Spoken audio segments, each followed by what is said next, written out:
Hello दोस्तों, कैसे हैं आप लोग। उम्मीद है सभी लोग अच्छे होंगे और स्वागत है आपका अपनी यूट्यूब चैनल दृष्टि फॉर ऑल एग्ज़ाम में। जैसा कि आपको पता है कि यूपी पुलिस एग्ज़ाम जो री एग्ज़ाम होगा अगले 6 महीने 4 महीने में जब भी, और इसके अलावा एसएससी और रेलवे के एग्ज़ाम जो आपके आने वाले हैं उनको लेके हम तैयारी करा रहे हैं। जिसमें हमने पॉलिटी शुरू किया था और उसमें हमने लगभग पॉलिटी आपकी ख़त्म कर ली थी। पुरानी क्लासेस में आपको बताया था कि आपकी जो 2-3 चीज़ें रह गई हैं, जैसे कि संविधान संशोधन, बाकी आपके अनुच्छेद जो आपको डिटेल्स कराए जाएंगे, इसके अलावा उसके भाग, उसके जो अनुसूचियाँ, वो 4 चीज़ें आपकी और कराई जानी है। तो आज के जो वीडियो में हम शुरू करने वाले हैं संविधान संशोधन, जो इम्पोर्टेंट हैं, और इसमें ही काफ़ी चीज़ें आप जो पॉलिटी की हैं वो रिवीजन हो जाएगा और काफ़ी चीज़ें नई सीखेंगे आप। तो इसकी वीडियो को थोड़ा जो है ध्यान से देखिएगा। और आगे बढ़ने से पहले मैं आपको बता दूं कि इस क्लास के बाद हम अपने आपके लिए जो है क्वेश्चन की सीरीज़ लेके आ रहे हैं। जो आप एसएससी, रेलवे, पुलिस, इन सब की तैयारी अगर कर रहे हैं तो उस सब के लिए हम एक जो है प्रोग्राम चलाएंगे, जिसमें आपके रोज़ जो है 20 क्वेश्चन या 30 क्वेश्चन जो हुआ करेंगे। तो 20 क्वेश्चन के आसपास मान के चलिए, रोज़ 10 मिनट की सीरीज होगी, जिसमें आपके रोज़ 10 क्वेश्चन बताए जाएंगे जो जीएस से संबंधित होंगे। जो भी आपके एग्ज़ाम में जितनी जीएस आती है वो सारी कवर होगी धीमे धीमे। तो वो भी एक सीरीज चलेगी और इसी तरीके से आगे बढ़ेंगे। तो चलिए शुरू कर लेते हैं और इसमें देखते हैं कौन से आपके संविधान संशोधन आपके लिए इम्पोर्टेंट हो जाते हैं। तो मैं आपको बता दूं कि हम जो आज महत्वपूर्ण संविधान संशोधन पढ़ने वाले हैं उनमें कितने होंगे और कौन से पे चर्चा होगी, वो सारी बातें आगे हम चर्चा करेंगे। तो इसमें हम पहला जो संविधान संशोधन पढ़ रहे हैं वो 1951 में हुआ। और ये पहला संविधान संशोधन क्यों हुआ तो उसके बारे में बात कर लेते हैं कि 9वीं अनुसूची इसके तहत जोड़ी गई थी और इसमें क्या दिक्कत थी या क्या जोड़ा गया। तो भूमि सुधार और न्यायिक समीक्षा से संबंधित जो कानून थे वो 9वीं अनुसूची में डाले गए, यानी शामिल किए गए। इसका मतलब क्या हुआ कि भूमि सुधार जब सरकार कर रही थी तो उसको लेके लोग जो है कोर्ट में चले जाते थे और कहते थे कि हमारे आर्टिकल 31 का जो है वायलेशन हो रहा है, हमारे 19 के 1 के F, जिसको हमने पिछली क्लासेस में बताया था, उसका वायलेशन हो रहा है। आर्टिकल 32 के तहत जो है संविधान में वो हाई सुप्रीम कोर्ट में चले जाते थे। इससे क्या होता था कि जो है सरकार को बड़ा दिक्कत हो रही थी। वो नए नए प्रोजेक्ट होते हैं, नई नई चीज़ें होती हैं, उनको नहीं बना पा रही थी क्योंकि लोग जो हैं अपनी भूमि देने से मना कर रहे थे या कोर्ट में चले जाते थे। तो इसको लेके जब जो है कसाकसी हुई लोगों के बीच में, तो कोर्ट में बात गई और कोर्ट ने जो है कई बार जो है सरकार के प्रोजेक्ट फेल किए। तो सरकार ने सोचा कि क्या किया जाए, तो उसके तहत 9वीं अनुसूची जोड़ी गई और उसमें ये प्रावधान कर दिया गया कि जो भूमि सुधार से संबंधित कानून होगा या भूमि सुधार से संबंधित प्रावधान विषय होंगे वो जो है न्यायिक समीक्षा के तहत नहीं आएंगे और उससे किसी का संविधान का जो है जो आपका जो फीचर्स हैं, जो भी फंडामेंटल राइट्स हैं, उनका वायलेशन नहीं माना जाएगा। तो इस तरीके से पहला संविधान संशोधन था। आगे देखते हैं कि दूसरा संविधान संशोधन जो आपका इम्पोर्टेंट बनता है वो है 21वां संविधान संशोधन, जो 1967 में हुआ। तो ये भी आपके लिए बहुत इंपॉर्टेंट संविधान संशोधन है। और इसमें क्या इंपॉर्टेंट बात है, तो इसमें ये बात है कि जो आपकी 14 भाषाएँ हुआ करती थी पहले, जो मूल संविधान में 14 भाषाएँ थी, उनको बढ़ा के आगे बढ़ाया गया। तो पहला संविधान संशोधन किया गया और उसमें जो 15वीं भाषा आपकी जोड़ी गई, 14वीं के बाद 15वीं जो बनेगी आपकी 8वीं अनुसूची में, वो सिंधी भाषा थी। तो ये आपको जानना है कि पहली भाषा कौन सी जोड़ी गई जो 14 के बाद 15वीं बनी, वो आपकी सिंधी भाषा थी। तो इस तरीके से आपके लिए ये वाला 21वां इंपॉर्टेंट हो जाता है। अगला देखते हैं और इसमें देखते हैं अगले वाले में आपके लिए क्या इंपॉर्टेंट है। तो 24वां संविधान संशोधन जब 1971 में हुआ, तो इसी विवाद को लेके जो आपका पहला संविधान संशोधन है उसी तरीके की बातें को लेके जो है 24वां संविधान संशोधन हुआ और कहा गया कि संसद जो है उसको सभी संविधान के किसी भी भाग में क्या करने की जो है छूट है, तो संशोधन कर सकती है। संसद क्या कर सकती है, फंडामेंटल राइट में भी और संविधान के किसी भी भाग में संसद क्या कर सकती है, संशोधन कर सकती है। ये बात जो है 24वें संविधान संशोधन 1971 से जोड़ी गई।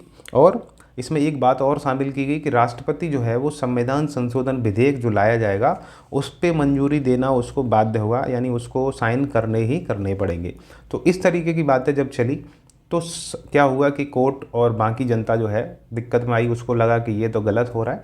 तो इसको लेके आगे संविधान संशोधन आपका होता है 36वां संविधान संशोधन की बात कर लेते हैं उसको डिस्कस करने से पहले। और उसमें क्या बात होगी 36 वाले में, तो इसमें क्या है, जो आपका सिक्किम राज्य था उसको पूर्ण राज्य बनाया गया। तो अगला संविधान संशोधन जो आपका इम्पोर्टेंट बनता है वो आपका ये वाला हो जाता है। आगे बात करें तो जो आपका अगला संविधान संशोधन आने वाला है वो आपका 42वां संविधान संशोधन है, जो 1976 में जोड़ा गया। अब इसमें संशोधन हुआ और क्या क्या जोड़ा गया उसकी बात कर लेते हैं। तो आप सभी को पता है कि हमने पुरानी क्लासेस में बात की थी कि प्रस्तावना में समाजवादी, पंथनिरपेक्ष और अखंडता शब्द जोड़े गए। इसके अलावा मूल कर्तव्य को जोड़ा गया। तो जो आपके मूल कर्तव्य जोड़े गए थे उसमें भाग 4 का में 51 का अनुच्छेद जो आपका था 51 का था, या ए आप कुछ भी लिख सकते हैं, तो वो चीज़ आपकी जोड़ी गई। इसके अलावा इसमें क्या हुआ कि नीति निर्देशक तत्वों को जोड़ा गया, जो आपको पता है। अब इसमें कौन से नीति निर्देशक तत्व जोड़े गए थे वो आपको ध्यान रखना है। कई बार क्वेश्चन में पूछा गया है कि 42वें संविधान संशोधन से कौन से अनुच्छेद जोड़े गए। तो पहला ये एक आपका 42वें संविधान संशोधन के तहत जोड़ा गया कि समान न्याय एवं निःशुल्क विधिक सहायता वाली, जिसके बारे में हमने बात की थी पहले आपके DPSP की क्लास में।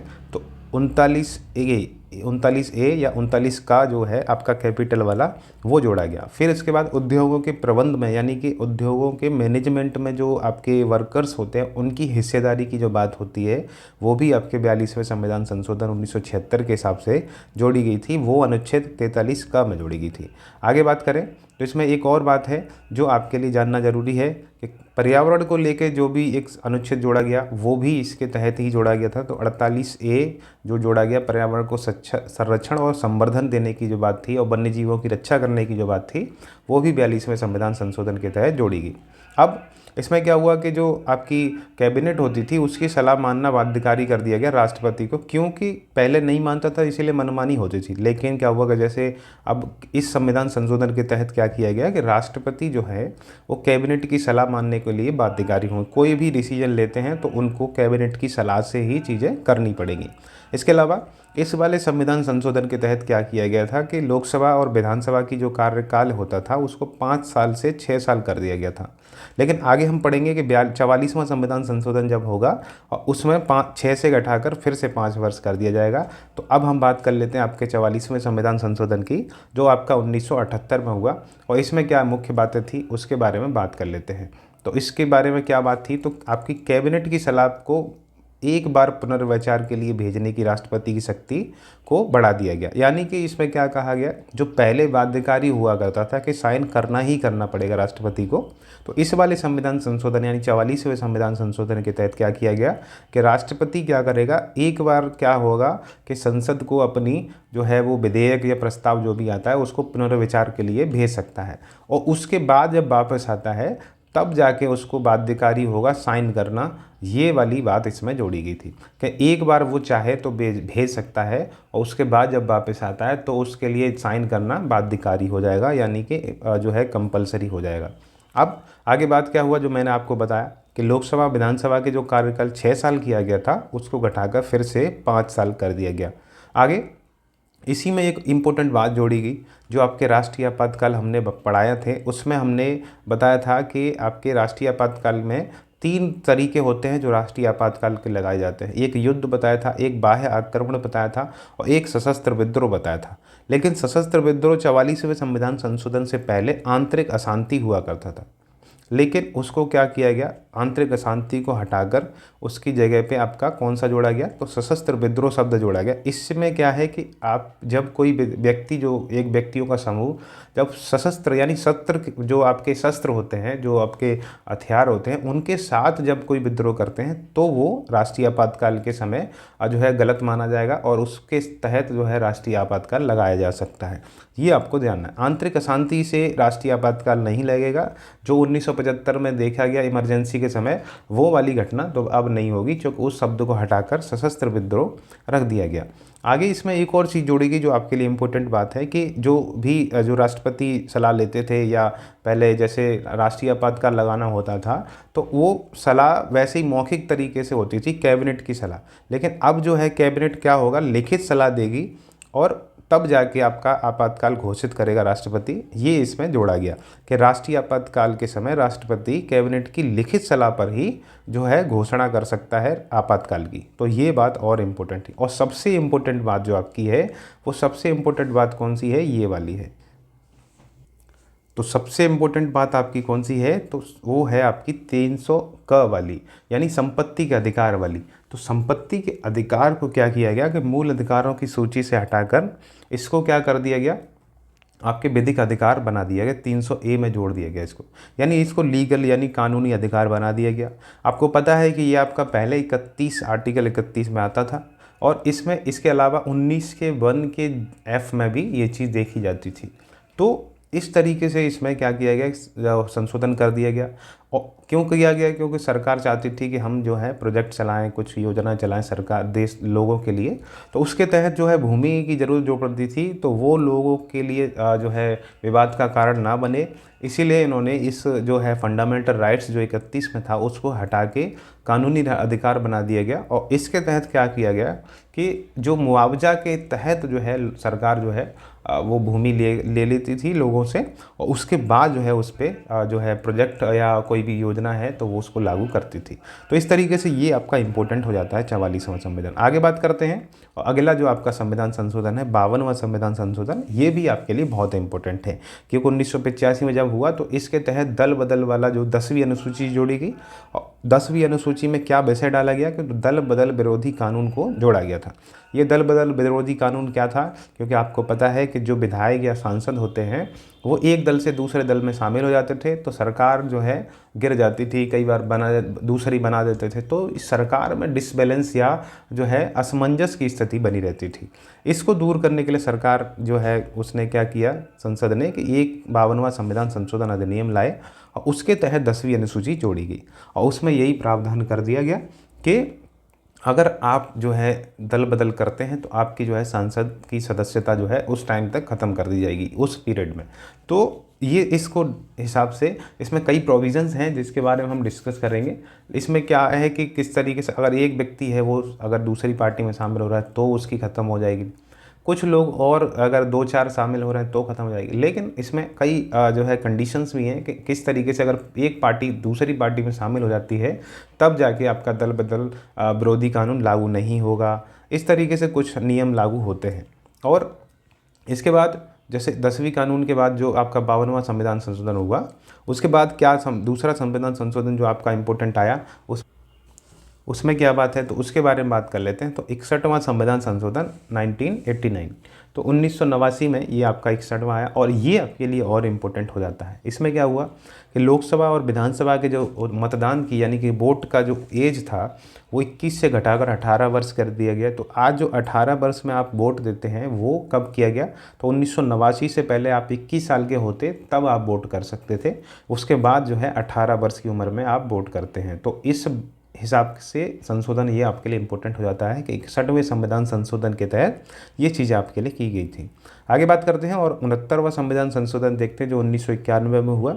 और इसके तहत क्या हुआ कि आपकी जो है जो यूटी होती है, जो दिल्ली आपकी राजधानी है, उसको जो है राजधानी क्षेत्र दिल्ली घोषित कर दिया गया, यानी एनसीटी घोषित कर दिया गया। तो राष्ट्रीय राजधानी क्षेत्र दिल्ली बनाया गया दिल्ली को, तो 69वें संविधान संशोधन के तहत बनाया गया था, ये आपको ध्यान रखना है। आगे बात करें और अगला संविधान संशोधन देखते हैं कि आपका 70वां संविधान संशोधन जो था वो 1992 में हुआ। और इसके तहत क्या किया गया, जो दिल्ली और पुडुचेरी की विधानसभाएँ होती थी वो राष्ट्रपति के इलेक्शन में मतदान कर सकती हैं, उनको अधिकार दे दिया गया। यानी उसमें जो आपकी विधानसभाएं होती हैं दिल्ली और पुडुचेरी में, उनके सदस्य जो हैं यानी निर्वाचित सदस्य क्या करेंगे, अब जाके राष्ट्रपति के चुनाव में अधिकार जो है उनको मिल गया मतदान का। तो वो किसके तहत मिला, 70वें संविधान संशोधन के तहत वो मिला कि अब जाके राष्ट्रपति के जो मतदान होगा, जो चुनाव होगा, उसमें मतदान करने का अधिकार किस किस को मिलेगा, दिल्ली और पुडुचेरी की विधानसभाओं के निर्वाचित सदस्यों को मिलेगा। तो आगे बात करें और 71वां संविधान संशोधन जो आपके लिए और इम्पोर्टेंट होने वाला है, क्योंकि 15वीं हमारी जो है भाषा जुड़ गई थी, अब हमारी 16, 17, 18 तीन भाषाएं और जोड़ी गई। और 71वें संविधान संशोधन के तहत कोंकणी, मणिपुरी और नेपाली भाषा जोड़ी गई 8वीं अनुसूची में। अब जाके आपकी कितनी हो गई, तो 18 भाषा हो चुकी थी। आगे हम पढ़ेंगे 4 और कौन सी हैं। तो आगे हम दूसरा जानते हैं कि आपका जो है 86वां संविधान संशोधन जब आया, और इसके तहत जो 2002 में क्या हुआ कि इसमें 3 बातें इंपॉर्टेंट जोड़ी गई, ये आपके लिए बहुत इंपॉर्टेंट है। पहली इसमें जोड़ी गई जो आर्टिकल 21 था उसके ए में 6 से लेकर 14 साल के बच्चों के लिए निःशुल्क प्रारंभिक शिक्षा का प्रावधान कर दिया गया। इसके तहत ही आपका जो नीति निषेधक तत्व यानी डीपीएसपी था उसमें 45 से अनुच्छेद में संशोधन कर दिया गया और उसमें 0 से लेकर 6 साल तक के यानी 6 साल से कम के बच्चे जो थे उनको क्या करना था, उनके लिए जो आपकी देख रेख करना, बाल्यावस्था की देख रेख करना और शिक्षा का जो आंगनवाड़ी वगैरह जो एजुकेशन होती है 6 साल तक, वो वाली व्यवस्था देखने का अधिकार किसका हो गया, तो राज्य को दे दिया गया, यानी कि उसकी जिम्मेदारी है वो करवाए। इसके अलावा इसी के तहत क्या किया गया, तो 11वें मूल कर्तव्यों में 6 से लेकर 14 तक के बच्चों को निःशुल्क सुविधा प्रदान करने का माता पिता का कर्तव्य या जो भी अभिभावक होते हैं जो देख रेख करते हैं उनको अधिकार, उनका अधिकार है, यानी उनका कर्तव्य है, सॉरी, तो वो चीज़ें इसमें जोड़ी गई थी। तो ये बात आपको जाननी चाहिए कि ये आपके लिए इम्पोर्टेंट हो जाती है। आगे बात करें, आपका 89वां संविधान संशोधन 2003 में हुआ और इसमें क्या किया गया, जो आपकी SC और ST है उसके लिए अलग आयोग बनाया गया। जो आपको पता है कि पहले 338 में हुआ करते थे दोनों के दोनों, जो SC और ST के जो आयोग होते थे वो दोनों एक ही में अनुच्छेद में हुआ करते थे, लेकिन 89 जो आपका संविधान संशोधन 2003 में हुआ उसमें 338A और 338 जो है दो बनाए गए, जिसमें 338 में SC और 338A में आपका जो है ST शामिल किया गया। इसके बाद जो संविधान संशोधन हुआ वो 91वां संविधान संशोधन 2003 में हुआ, जो आपके लिए और इम्पोर्टेंट है क्योंकि इसमें क्या हुआ, जो आपकी केंद्रीय मंत्रिपरिषद होती है जिसके बारे में हमने चर्चा की, वो क्या होती है कि लोकसभा के सदस्यों की 15% से अधिक नहीं हो सकती, ये वाला जो है इसमें लिमिट बना दी गई। इसमें क्या किया गया कि जो आपकी मंत्रिपरिषद होगी उसमें उतने ही मंत्री होंगे, उतने ही सदस्य होंगे, जो आपकी लोकसभा होगी उसका 15% से अधिक नहीं हो सकते, उतने से कम होंगे। तो ये वाली बात इम्पोर्टेंट अच्छी थी इसमें। इसके अलावा जो राज्य की मंत्रिपरिषद का आकार की बात करें तो उसमें भी विधानसभा की जो कुल सदस्य संख्या थी उसमें भी 15% से अधिक नहीं हो सकते, ये वाली बात जोड़ेगी। लेकिन इसमें जोड़ा गया कि न्यूनतम संख्या कितनी हो सकती है, तो 12 से कम नहीं होगी, ये वाली बात ध्यान रखनी है। तो इस तरीके से ये वाला जो आपका संविधान संशोधन है वो आपके लिए इम्पोर्टेंट हो जाता है। आगे बात करें, अगले आपके संविधान संशोधन जो 92वां जो संविधान संशोधन हुआ उसमें आपकी जो 8वीं अनुसूची थी उसमें 4 भाषाएं और जोड़ दी गई और टोटल आज जो वर्तमान में 22 भाषाएं हैं वो आपकी हो चुकी हैं। तो कितनी, 4 कौन सी जोड़ी गई, बोडो, डोगरी, मैथिली और संताली। तो बोडो, डोगरी, मैथिली, संताली जो है आपकी 8वीं अनुसूची में जोड़ी गई और टोटल अभी की वर्तमान में संख्या कितनी है इनकी, तो 22 हो चुकी है। तो ये भी आपके लिए इम्पोर्टेंट हो जाता है। आगे बात करें कि 97वां संविधान संशोधन जो आपका 2011 में हुआ, ये भी आपका कई बार क्वेश्चन में पूछा गया, ये एक वेरी वेरी इंपॉर्टेंट आपका जो है संविधान संशोधन है। इसमें क्या हुआ, जो कोऑपरेटिव सोसाइटी होती थी उनको संवैधानिक दर्जा दिया गया। तो कई बार क्वेश्चन में पूछता है कि किस संविधान संशोधन के तहत जो है सरकार सहकारी जो समितियां होती हैं उसको संवैधानिक दर्जा दिया गया। तो आपका 97वां संविधान संशोधन होता है जो 2011 में हुआ। कई बार डेट पूछ लेता है कि 2011 में हुआ कि 2010 में हुआ कि 2009 में हुआ। इसके बाद हम 100वां संविधान संशोधन जानते हैं, जो अब एग्जाम में उतना नहीं आता है लेकिन फिर भी आपको जानना चाहिए, ये इंपॉर्टेंट हो जाता है। 100वें संविधान संशोधन में क्या हुआ कि भारत बांग्लादेश के मध्य भूभाग का हस्तांतरण हुआ। बांग्लादेश के कुछ पार्ट्स भारत में थे और भारत के कुछ पार्ट्स जो है बांग्लादेश में थे, तो दोनों के बीच में जो है भूमि को लेके हस्तांतरण की बात हुई। आगे बात करते हैं और अगला संविधान संशोधन देखते हैं कि 101वां संविधान संशोधन हुआ 2016 में, जिसके तहत क्या किया कि आपका GST को शुरुआत की गई और GST को एक जो है संवैधानिक प्रावधान बना दिया गया। तो ये आपको जानना चाहिए। इसके बाद आगे बात करते हैं और 102वां संविधान संशोधन समझते हैं, जिसमें क्या हुआ कि OBC जो आपका होता था आयोग जो 1993 में बना, उसको संवैधानिक दर्जा दे दिया गया। और आपको सभी को पता है कि राष्ट्रीय पिछड़ा वर्ग आयोग बना और 338B में ये शामिल कर दिया गया, अनुच्छेद 338B में इसको शामिल किया गया। और 102वां संविधान संशोधन था और 2018 आपको याद रखना है कि किस जो है ईयर में ये चीज़ लागू की गई। फिर उसके बाद इम्पोर्टेंट और आ जाता है जो आपका 103वां संविधान संशोधन रहा, जो EWS को लेके था, जो आपके आर्थिक रूप से कमज़ोर जो है सामान्य वर्ग होता है उसको नौकरियों में और शिक्षक संस्थानों में या शैक्षणिक संस्थानों में 10% आरक्षण की व्यवस्था की गई। तो इस तरीके से ये वाला भी आपके लिए इम्पोर्टेंट बन जाता है। आगे बात करते हैं और ये जो आजकल कई बार क्वेश्चन में पूछा जाता रहा है कि 104वां संविधान संशोधन जो 2019 में हुआ उसमें क्या बातें हैं। तो इसमें ये बातें हैं कि जो SC होती है जो एससी है और एसटी है उनकी सीटों का आरक्षण जो इनको मिलता है लोकसभा में, राज्य विधानसभा में, वो आगे बढ़ाकर 10 साल तक और बढ़ा दिया गया और 2030 तक कर दिया गया है। तो ये वाली बात आपके लिए और इम्पोर्टेंट हो जाती है। इसके अलावा और इम्पोर्टेंट बात क्या है इसमें, जो आपको जानना ही जानना है कि पहले लोकसभा में 552 सीट हुआ करती थी, जिसमें 2 जो सीट होती थी वो राष्ट्रपति के द्वारा एंग्लो इंडियन जो होते थे उनको मनोनीत करता था राष्ट्रपति, उसको हटा दिया गया। तो इसमें क्या बात है कि लोकसभा और राज्य विधानसभाओं में, जो राज्य विधानसभा में राज्यपाल 1 व्यक्ति को करता था और लोकसभा में 2 व्यक्ति को राष्ट्रपति करते थे, वो आंग्ल भारतीयों को मनोनयन को, यानी मनोनयन जो मनोनीत करते थे, उस प्रावधान को क्या कर दिया गया है, ख़त्म कर दिया गया है। ये आपको ध्यान रखना है कि इसको हटा दिया गया। तो अब जाके 550 जो संख्या हो गई है आपकी लोकसभा में, ये आपको ध्यान रखना है। आगे बात करें और 105वां संविधान संशोधन की बात कर लेते हैं जो 2021 में हुआ। इसमें क्या था कि जो आपका 102वां संविधान संशोधन हुआ था, जिसमें ओबीसी को लेके एक सूची बनानी थी, जो ओबीसी कौन सी ओबीसी में जो है आपकी जो जातियां आती हैं उसको लेके, तो इसको लेके राष्ट्रपति को अधिकार दिया गया था, यानी केंद्र को अधिकार था। लेकिन राज्य क्या कहते थे कि इसको विवाद लेके समझते थे और उनका क्या है कि राज्यों से ये अधिकार छीन लिया गया था। तो राज्यों ने कहा कि नहीं, हमारे यहाँ पे अलग अलग कंडीशंस हैं ओबीसी को लेके, तो हम अपनी सूची अलग बनाएंगे। तो 105वां संविधान संशोधन 2021 में हुआ और राज्यों को ये अधिकार दे दिया गया कि सामाजिक और शैक्षणिक रूप से पिछड़े वर्ग जो हैं उनकी पहचान करना और सूची बनाने का अधिकार किसको दिया जाएगा, तो राज्यों को दिया जाएगा। ये वाली बात इसमें शामिल की गई। आगे बात करते हैं और आपका ए वाला जो इम्पोर्टेंट है, नारी शक्ति बंधन अधिनियम जो आपका 2023 में हुआ, वो आपके लिए इम्पोर्टेंट हो जाता है।